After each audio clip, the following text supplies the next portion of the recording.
Молдамуса Кангантиев родился 31 марта 1958 года в городе Майлисай Джалабадской области. В 1989 году окончил юридический факультет Кыргызского государственного университета по специальности правоведения. Трудовую деятельность начал в 1979 году в отделе внутренних дел исполкома города Майлисай. Далее работал в милиции Джалабада. После мартовских событий 2005 года был назначен главой ГУВД Бишкека. В декабре 2006 года получил звание генерал-майора милиции. На этом посту проработал 3 года, а в январе 2008 года был назначен главой МВД. С 2008 по 2010 годы возглавлял Министерство внутренних дел. Он был хорошим человеком, выполнял свою работу ответственно, несмотря ни на что. Он был терпеливой и целеустремленной личностью.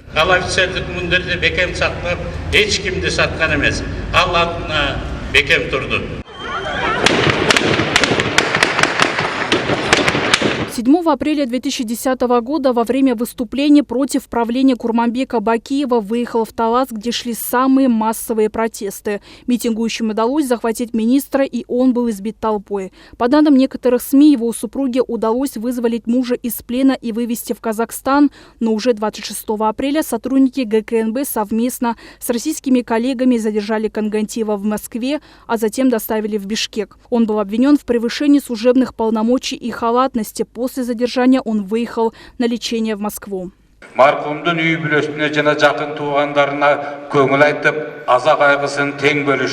Мы выражаем искреннее соболезнование близким и родным. Был отличным офицером. Свой путь он прошел достойно. Истинный генерал.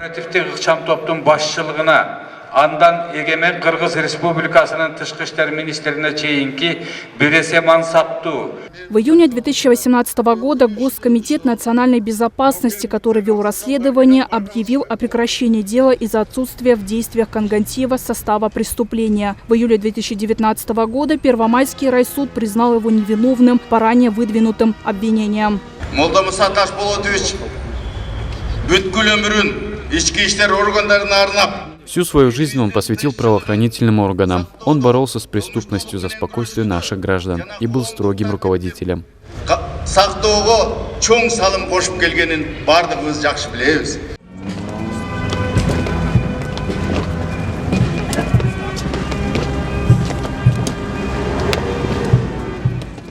Генерал-лейтенант в отставке, бывший министр внутренних дел Молдамуса Кангантиев похоронен на Ларчинском кладбище. Он скончался 12 февраля на 64-м году жизни.